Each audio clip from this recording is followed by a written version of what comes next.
Hi.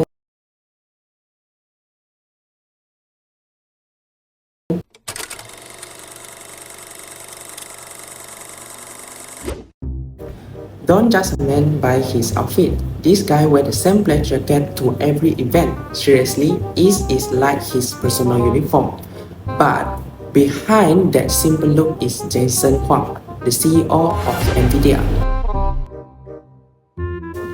And he is not just running any tech company, he is leading the one that power much of today's AI revolutions.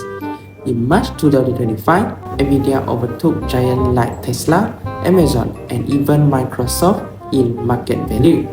And they did it by selling chips that most people don't really understand and probably cannot afford. So, how did Nvidia get here? Today we are answering that question through the lens of the microeconomics, looking at imperfect competition, pricing power, barrier to entry, and product differentiations to understand how Nvidia became a market giant.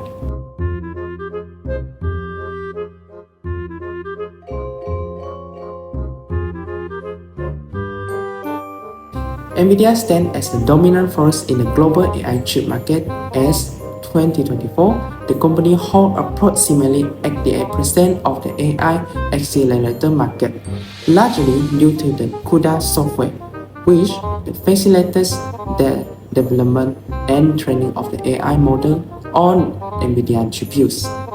In the data GPU segment, Nvidia's market share reached 88% in 2024, reflecting the substantial influences in AI infrastructure.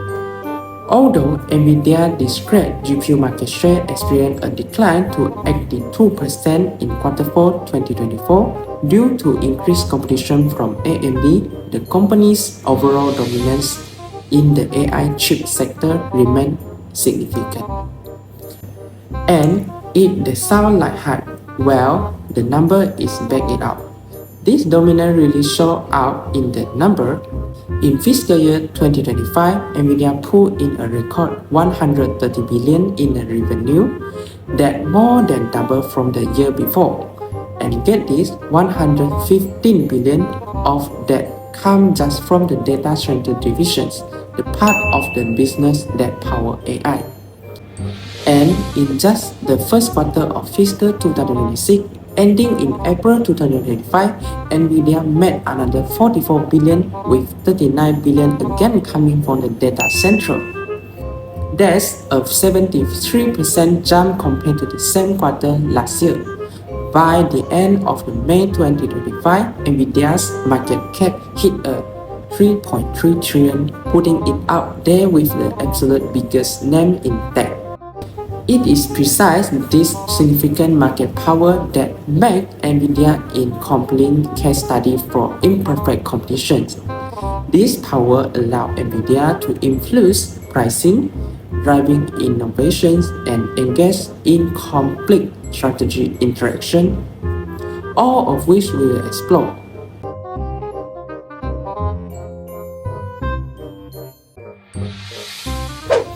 So, what exactly is imperfect competition? Unlike perfect competition, when products are identical and no single firm has control over pricing, imperfect competition is a messier, more realistic kind of the marketplace. Here, companies have power, they can set price, differentiate the product, build loyal customer base, and most importantly, make it hard for others to compete. It is an umbrella term that includes structures like monopolist competition, where many firms sell similar but not identical products, and oligopoly, where just a few firms dominate the entire market. And that brings us to the AI hardware industry. This is not some crowd market full of a small company all selling the same kind of chip. It is a high-stakes game with a few big players like Nvidia, AMD, and Intel fight for the top spot. We are talking cutting-edge tech, massive spending on research, and huge barrier that keep new players out. You cannot just build a GPU in your garage and expect to compete. And right in the middle of it all, Nvidia leading the pack, setting the pace, and changing the game with every new launch. In this video, we will break down how microeconomics, especially things like pricing power, product differentiations, and limited competition, help us to understand how Nvidia got here and why it's still on the top. Let's get into it.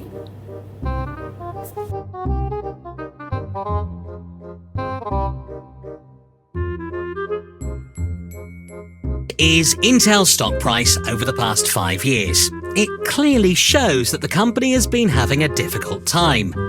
This is the stock price of AMD. It is better. The price is at least higher than it was 5 years ago, something we cannot say about Intel. But check this out. This is the stock price of Nvidia over the same time frame. As you can see, Nvidia has seen explosive growth over the past 5 years.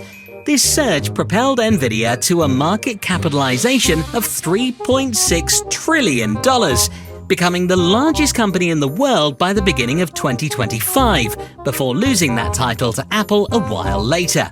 If you come across headlines discussing Nvidia's growth, chances are that the headline mentions AI and how this is the main factor behind its surge, but that explanation lacks a lot of context. After all, Intel, AMD, and Nvidia all operate in the same industry. So why has only Nvidia benefited so dramatically from the AI boom? Before we go further, we need to understand something about processing chips. There are two processing chips that you need to know about: CPUs and GPUs. And for this topic, you need to understand the difference between these two. A CPU is a central processing unit. It's like the general-purpose brain of your computer, good at doing many different tasks, but it usually handles them one at a time or just a few at once. A GPU, or graphics processing unit, is different. It can run thousands of these tasks at the same time. So, while a CPU might have a handful of cores designed for flexibility, a GPU has thousands of smaller cores designed to do one thing really well: repeat a simple task over and over, very fast and all at once. This makes them much faster than CPUs. And Nvidia's story is all about GPUs. Nvidia started back in 1993. At that time, CPUs were the main focus of computing innovation. Intel and AMD were locked in a race to make CPUs faster and more powerful. GPUs, on the other hand, were mostly an afterthought, seen as niche hardware for gamers or professionals, not as something that would drive the future of computing. But Nvidia saw something others didn't. The founders believed that video games were one of the most computationally demanding problems of the time. They also believed that the gaming industry was going to explode in size, so they decided to go all in on GPUs, betting that graphics processing would become a central part of computing. That early bet gave Nvidia a massive head start. By going all in on CPUs long before anyone else, Nvidia had years to fine-tune its designs, improving performance and solve the kinds of problems no one else was even thinking about yet. This gave them experience, and experience translated into better and better GPUs. As gaming demands increased and 3D graphics, real-time rendering and simulation became more complex, Nvidia kept pushing the limits of what their chips could do. Then, in 2006, Nvidia launched CUDA, short for Compute Unified Device Architecture. CUDA allowed developers to use Nvidia GPUs for general-purpose computing, things totally unrelated to graphics, like simulations, deep learning, or scientific research. Think of CUDA as a set of tools that unlock the full power of Nvidia GPUs for any kind of high-performance computing. This meant researchers and engineers could write code that used thousands of GPU cores to process huge amounts of data in parallel. Over the years, CUDA grew to include libraries, frameworks, and community support that made it incredibly easy to develop AI models, train neural networks, and run massive workloads. And all of it worked best on Nvidia hardware. So while other companies tried to catch up, Nvidia had already built the platform that everyone else was building on top of. Then, in 2022, ChatGPT was released, and the world realized that AI is the future of technology. This kicked off an AI race where tech companies competed to train larger and larger models and develop better and better products. But in order for them to train these models and develop these products, they needed GPUs. Cloud providers like AWS, Microsoft and Google Cloud, and AI startups and labs like OpenAI and Anthropic started filling their data centers with Nvidia chips. The years of experience building GPUs, years of software development with CUDA, and years of community adoption and industry trust meant that Nvidia's GPU infrastructure was years ahead of its competitors. That's why, even though Intel and AMD were big names in the chip industry, they weren't positioned the same way when the AI wave hit. Instead, Nvidia has become a natural monopoly, not because it blocked others from entering the market, but because its product and ecosystem are so far ahead that competition is nearly irrelevant. Currently, the company controls between 70% and 95% of the AI chip market. This natural monopoly is Nvidia's greatest advantage. It has created a feedback loop. More users mean more developer engagement, which drives more software innovation, which in turn increases the demand for Nvidia hardware. This cycle has made it extraordinarily difficult for competitors to catch up. This was best described by Nvidia's CEO, who once claimed that even if a competitor's chip were free, it still wouldn't be cheap enough, because the total value Nvidia offered was unmatched. And this dominance has translated into Nvidia's financials as well. This is a chart of Nvidia's revenue since 2019. As we can see, the company has increased its revenue by almost 13 times in just 6 years. However, to get a better understanding at how this growth has happened, we need to look at revenue segments. Nvidia reports 5 end markets in its financial statements: gaming, data center, professional virtualization, automotive, and OEM and other. With that in mind, this is how the revenue chart looks once we break it down into these 5 categories. As you can see, the data center market has absolutely exploded over the past 2 years and is the primary driver of Nvidia's revenue growth. Data center is how Nvidia categorizes revenue from AI chips. While revenue growth is very impressive, what is even more impressive is Nvidia's margins. In fiscal year 2025, they reported a gross margin of 75%. This resulted in a net profit margin of 55%, which is extremely impressive. Just for reference, Apple reports a 24% net profit margin. So being a sort of natural monopoly, supplying a product that is extremely in demand, does indeed have its benefits. However, Nvidia now faces a new set of challenges. One of the most immediate challenges is the trade war between the US and China. Nvidia was banned from selling its powerful H100 AI chip to China, with the US citing fears that China might use these chips to develop a military supercomputer. So, as a response, Nvidia developed the H20 chip, a purposefully made chip to accommodate the US export controls to China. This is a less powerful chip, and thus, the company was allowed to sell to China. However, amid escalating trade tensions, the US has also restricted the sale of this chip. Because of this, Nvidia expects to take a $5.5 billion hit in the first quarter of 2025. But Nvidia's biggest threat is the rise of cheap AI. A few months ago, Chinese AI research lab DeepSeek released its open-source AI model, DeepSeek R1, which has drawn significant attention in the tech world. According to a paper authored by the lab, the DeepSeek R1 model outperforms cutting-edge models such as OpenAI's O1 and Meta's Llama across multiple benchmarks. This is impressive given that the model is also open source, cost-effective, and requires significantly less computational power compared to its rivals. In Silicon Valley, most big tech giants have been relying on brute force to gain an edge in AI. This means amassing larger stocks of GPU chips and servers and running long training periods. But DeepSeek's approach changed this because it showed that these models can be efficiently trained without spending a fortune on GPUs and servers. This is a problem because less computational power means less demand for Nvidia chips, which, as we established earlier, is the driving force behind Nvidia's skyrocketing revenue. DeepSeek may be the first, but it won't be the last. If more AI companies figure out how to train smarter, not harder, Nvidia's grip on the future could start to loosen. And that raises a big question. Can Nvidia stay on top in a world where AI is no longer expensive? Hello everyone, I'm Wen Hui. And in this part, I will explain how Nvidia uses product differentiation to strengthen its position in the AI chip industry, a classic case of an oligopolistic market. In an oligopoly, as we have learned in class, a few firms dominate and every decision that one firm makes will influence and be influenced by its competitor. So how Nvidia stays ahead? One major reason is strategic differentiation, the ability to stand out across performance, ecosystem, and brand value.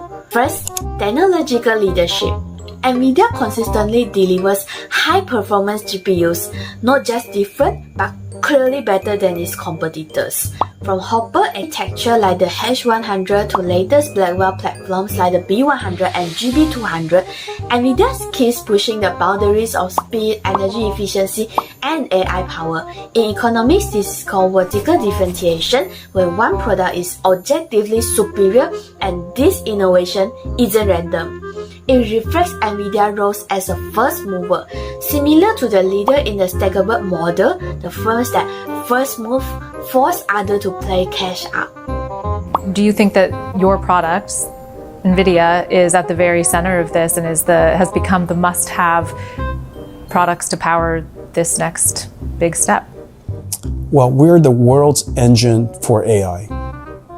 Because of the decisions we made a decade or so ago, and we put so much of our might and expertise into it. We're now in every cloud, we're in every country, in every field of science. Second, the CUDA ecosystem. CUDA is a software platform that Nvidia launched back in 2006 and today it supports millions of developers worldwide. It's not just a programming tool, it's a strategic barrier. Because the more developers that use CUDA, the more valuable it becomes, and that's what we call network effect. And for competitors, it creates switching costs. If your entire application is built on CUDA, changing platform is costly in time, in training, and in performance. This is the demand-side barriers to entry, and in oligopoly, that's extremely powerful. Third, Nvidia product segmentation. They offer different GPUs for different users. Gamers get GeForce RTX cards, designers use Quadro, AI researchers rely on H100 and B200, automakers use the Drive platform. There's horizontal differentiation, different products for different needs. But within each product line, there's also vertical differentiation. For example, the GeForce RTX 4060, 4070, 4018, and 4019 offer ascending performance levels at higher price. This allows Nvidia to implement second-degree price discrimination, where consumers self-select based on their budget and performance need. It's a textbook strategy in imperfect competition. Next, Nvidia's brand. Through events like GTX partnership with university, excellent documentation, Nvidia built trust, not just on their product, but their entire platform. This matters because high-performance tech like GPUs are often credence good, meaning consumers cannot always judge quality before buying. Nvidia brands act as signal of quality, reducing uncertainty and giving consumer confidence. That's what we call informational differentiation. So in conclusion, Nvidia product differentiation from performance to software to branding reduces the price elasticity of demand. Consumers cannot choose based on price anymore. They care more about compatibility, trust, and ecosystem. This allows Nvidia to price above the marginal cost, a point we capture with Learner Index. In game theory terms, Nvidia shifts the entire pair of metrics to its favor. With strong differentiation, it doesn't need to compete in price war, it competes on its value and its winning. Next presenter will show us on how Nvidia used this market power to engage in price discrimination, maximizing its revenue across segments. Thank you, Wenhui. Now, let's look into Nvidia's price discrimination strategies.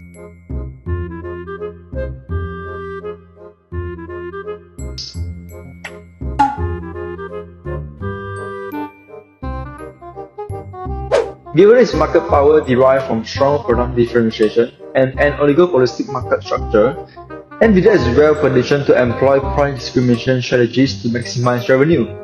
Price discrimination occurs when a seller charges different prices for the same or similar products or services, where these differences are not solely based on cost variation.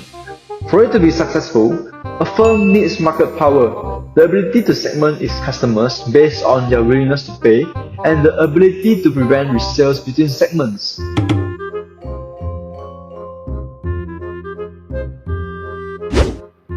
Nvidia appears to conceptually practice several forms of price discrimination.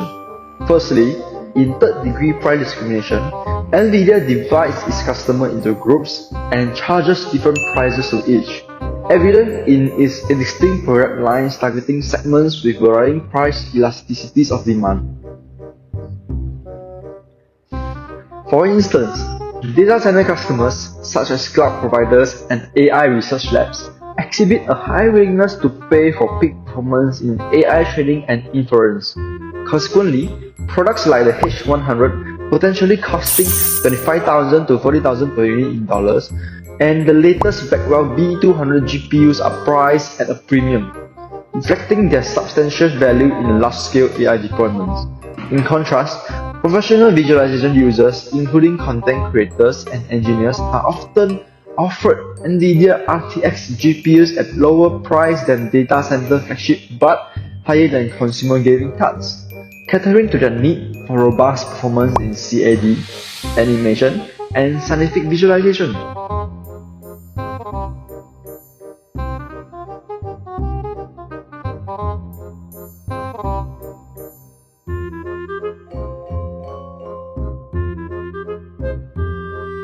Finally, the GeForce RTX series is priced for the consumer gaming market, making it generally more accessible than professional or data center GPUs due to gamers' different demand elasticity compared to enterprise clients. Notably, the significant price and feature differentiation across these segments, such as specific drivers, memory configurations, and enterprise support for data center GPUs, serves to prevent arbitrage and encourages customers to self-select into their appropriate segments.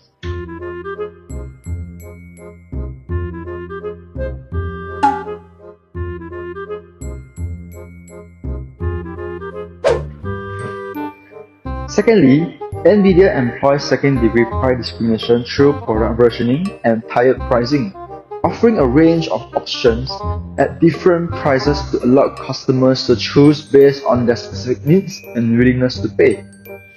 Within its data center offering, for example, Nvidia provides various SKUs within architectures like Hopper, H100 and H200 with increased memory.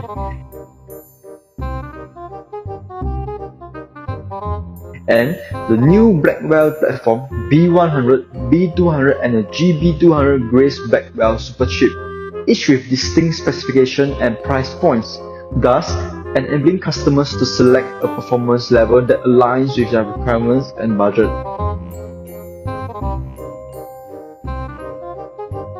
Similarly, the GeForce RTX 40 series in the gaming segment features tires like the RTX 4070, 4070 Ti, 4080 and 4090, each delivering different performance level at corresponding price points.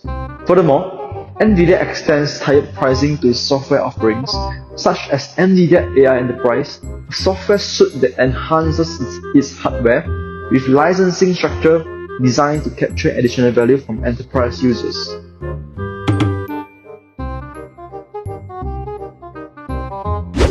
Lastly, while not a pure form of price discrimination, bundling represents a potential strategy where Nvidia combines its hardware with its comprehensive software stack, including CUDA and AI Enterprise.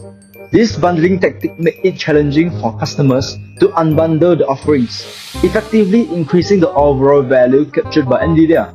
A prime example is the new GB200 NVL72 system, a highly integrated and likely premium price solution that connects 36 Grace CPUs and 72 Blackwell GPUs in a liquid-cooled, rack-scale design. These very price discrimination strategies enable Nvidia to capture a greater share of consumer surplus and effectively serve a wider spectrum of customers.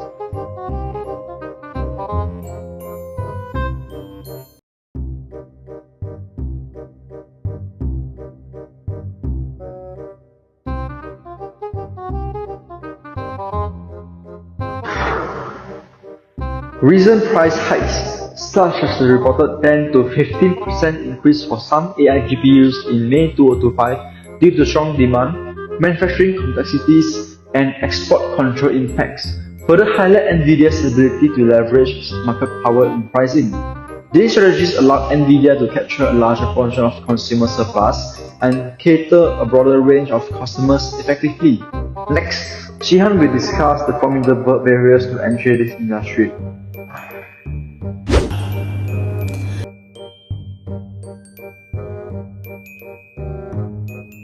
The dominance of Nvidia and other established players in the AI hardware industry is heavily protected by significant barriers to entry. These are obstacles that make it difficult for new firms to enter the market and compete effectively. First, we have high research and development costs. Designing a cutting-edge AI chips requires massive and sustained investment over many years. For example, Nvidia has invested over $58.2 billion in R&D since its inception, including $8.68 billion in fiscal year 2024 alone. This level of spending is simply out of reach for most potential extracts. Developing a new GPU architecture doesn't just take money. It also takes time, expertise, and consistency. You know, I thought it was a really strong quarter, all things considered. And I think that's really the caveat. Secondly, intellectual property, IP, and patents from another major barriers.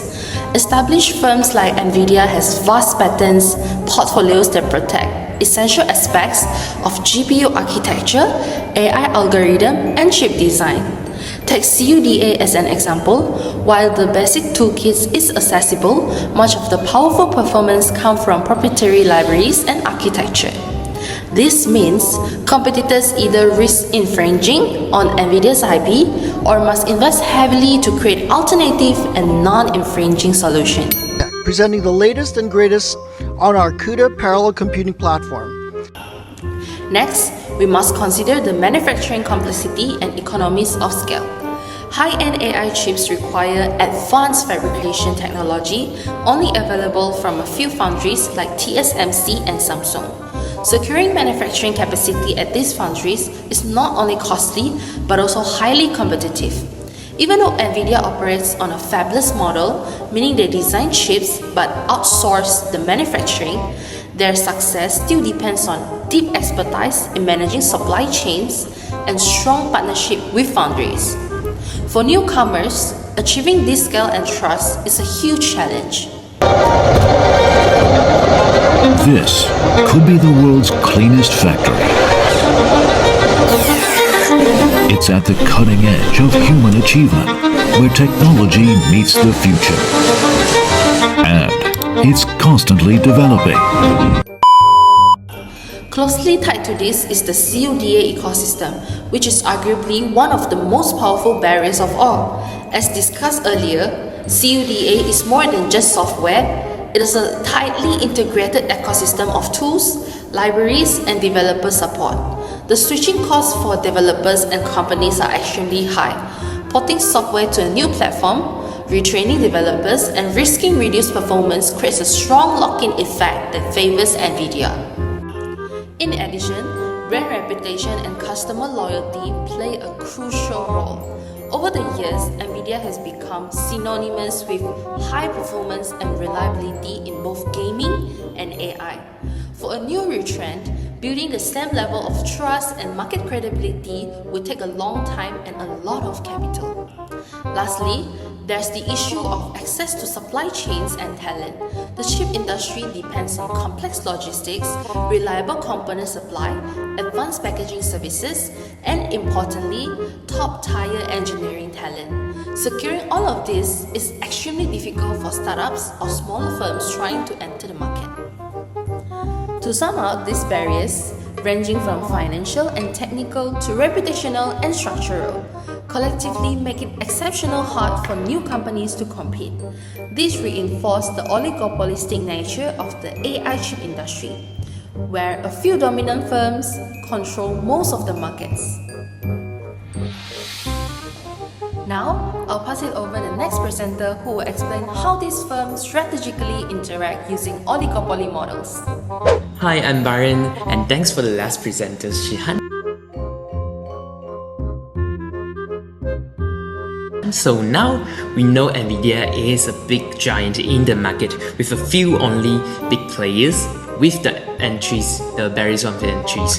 So this means that Nvidia's, AMD and even Intel's are in this constant strategic dance. So you can use some simple economics ideas or models called oligopoly models to help us to understand how Nvidia can make its move. So don't worry, we'll just keep it simple and it's a conceptual things, not the scary max. It's okay, let's make it simple. So what are these models? So there are basically different ways companies in a small group might compete. So let's break down into three main ones. So the first one would be the corner models. So can you imagine like two or more companies are deciding at the same time on how many chips we are going to produce this year. So this is basically the corner models. They are all in quantities. They focus on the quantities. Yeah. So next we have the trend models. So this one is all about the price. So imagine the companies looking at each other and thinking like, what price should I set to win the customers from each other? So if the products of the companies, both companies or many companies are identical, homogeneous, so it maybe can turn into a price war. But if your product is specials, like Nvidia's, so you have more wiggle rooms and you can set more higher price. And finally, the Stockbridge model. So this is the leader-follower games. One companies can make a big move first in either innovations or the quantity ways. So then the others will act like a follower, follow and react to that. In these models, the leader often gets a huge advantage for being the first one. Okay, so now we have to understand these three models. How can we relate it to Nvidia's strategies? So first we'll talk about the Stockbridge models. So it fits Nvidia like a glove. What kidding? Nvidia is almost always the first one dropping the newest, the coolest GPU tech in the market. So think about their histories. Pascal, Volta, Hopper, and now the Beasley Blackwell platform for AI, and they roll out in fiscal 2025. They set the bar and everyone else has to follow and figure it out how to respond. So proof? Look at how competitors like AMD with their MI300X or Intel with its Gaudi chips often compare themselves to Nvidia latest and greatest, which is the H100 chips. It's like saying, hey, we actually can compete with that. We actually can compete with H100. We have the potential, but it also shows that Nvidia have a big advantage in these situations. Plus, Nvidia also holds a huge and massive chunk of AI data center market shares. It's around 80%. I'm not kidding, it's around 80%. It's almost a monopoly. So they even pour $1 billion to R&D, and this is what a leader behaves in Stockbridge models. Next, let's talk about the corner models. So now when it comes to actually making all these chips, That's where the corner models give us some ideas and some clues. Nvidia, AMD, and even Intel, which Intel itself also produce some of their chips, but some will be using outside the factories. So have to make a huge decisions about how many chips they will need from the manufacturer like TSMC. So what's the proof? They aren't quick decisions. It takes a very long time and a ton of money to make the advanced chips. So these companies are essential placing their bets on the production lines. So knowing their rivals are doing it at the same time. So it's a strategic game, so you need to think clearly and think carefully like how much we should commit to making. Last, the price game, which is the Bertrand models. With a twist. What about prices? Does Nvidia's get into price war? Well, it's complicated. Bertrand models help us to think about the price competition, but what's the proof? Let's see. We do see some price battles in the market. For example, like Intel's make its Goldie AI chips as much cheaper options. It's like up to 50% cheaper than Nvidia's H100. And AMD definitely competes on getting a great performance for your bucks. But Nvidia's have a secret weapon. Its chips are super differentiated, especially with the CUDA ecosystem on software that everyone uses. This means they are not just selling the plain chips, they are selling the access to a whole work of the software and the tools. That's why Nvidia can often charge their premium price and even raise the prices for its latest AI GPUs for about 10 to 15%, because they don't care about the price war. They are the top tiers in the AI chips market. So what's the bottom line? Nvidia is playing a 4D chess. It often acts like the stalkable cheerleaders, dropping a groundbreaking tech to everyone else need to follow. Cornered thinking comes into the play into those massive long-term decisions on how many chips they actually need to produce. And well-Bertrand models, price competition is definitely out there. Nvidia's unique, super-powered products mean it usually doesn't have to compete in prices. So no single one of these models tells the whole stories, but looking at them together gives us a clearer picture on how Nvidia navigates this incredibly competitive and exciting AI chips world.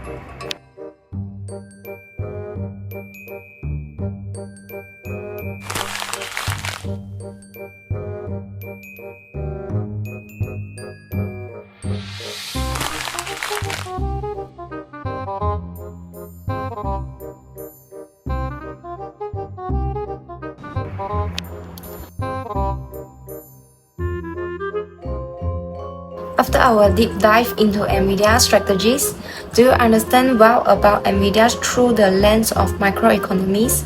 Let's recap the key takeaways and why this matters for the future of AI and competitions. What is the secret weapons of Nvidia? First, Nvidia dominates an oligopolistic market, controlling over 80% of AI chips. Few competitors like AMD or Intel can match its skill, while tech giants resort to making their own chips just to keep up. Why can Nvidia hold a large percentage of market share in GPU markets?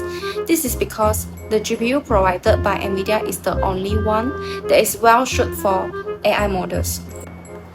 Also, its strategic use of product differentiations, particularly the CUDA ecosystem, allowed for premium pricing and customer loyalty.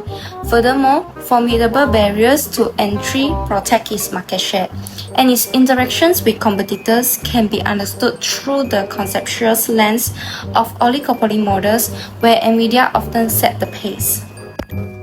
This detailed analysis of Nvidia's market power and strategies provide a solid foundation for understanding its current success and anticipating future challenges.